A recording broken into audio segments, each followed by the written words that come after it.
I'm Wallace and I'm working in Weekend in Japan.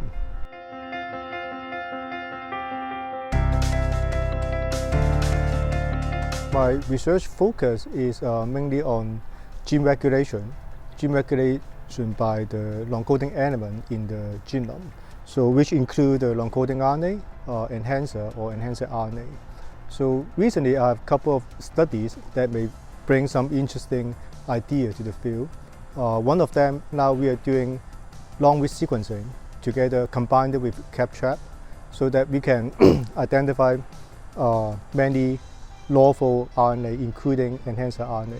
So in the list, we have identified 50,000 of enhancer RNA, and we found that these eRNA is actually longer and more frequently spliced than we previously expected. Besides that, we also found that the non-coding RNA, they experience very similar RNA processing independent of the nature of they are either enhancer or promoter. So that means eRNA could also have been evolved to be functional, just similar as the non-coding RNA. Another one is that from the single cell data of a neuronal differentiation time course, we have identified different pattern of transcription factor activity. So we found basically at least two groups of transcription factor. One of them, they are regulating the chromatin opening of enhancer. Another one is regulating the transcription activity of promoter.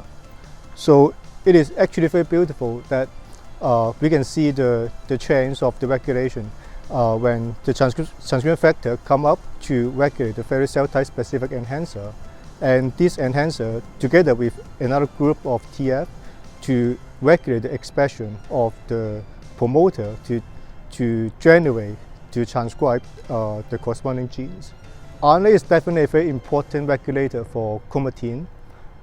Actually, there's many different studies to show that non-coding RNA regulate the chromatin stage to regulate gene expression. Some famous example can be Axis, KCNQ1OT1, or Friar. And there's many other examples of non-coding RNA. They are working more locally to regulate gene expression. And of course, besides that, eRNA are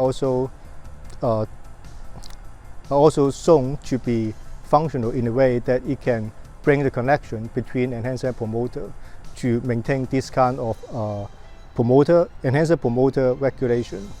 We know that promoter is not that cell type specific versus enhancer, and so enhancer is very cell type specific, and at the same time non-coding RNA is also very cell type specific.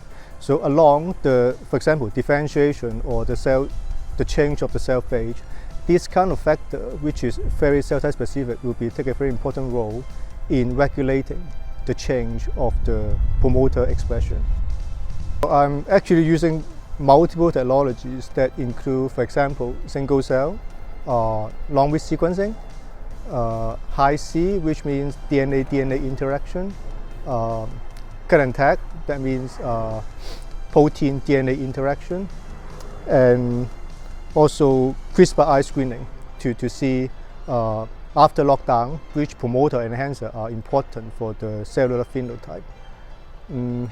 I think relatively maybe important technology may be long-read sequencing, because nowadays actually many people are trying to do long-read sequencing to have a better understanding on the transcript model that somehow short-read sequencing cannot achieve. And especially like after we do the long-read sequencing, we find a lot of interesting things from the transcriptome, many lawful isoforms that we didn't aware, or we didn't think that it is happening, or some other very lawful gene region. We can also see many beautiful transcripts. Currently, it is already very important for this kind of collaboration and multidisciplinary collaboration, especially for computational analysis when we need to face a lot of big data. For example, now I feel like the legwork is very helpful for our data analysis.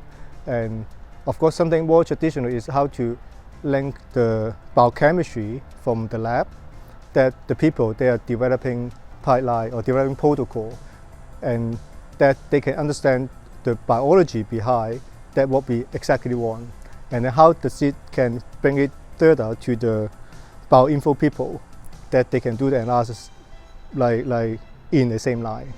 And of course, another thing is to link together with the medical problem that we have, then to using like a whole pipeline to solve this kind of problem.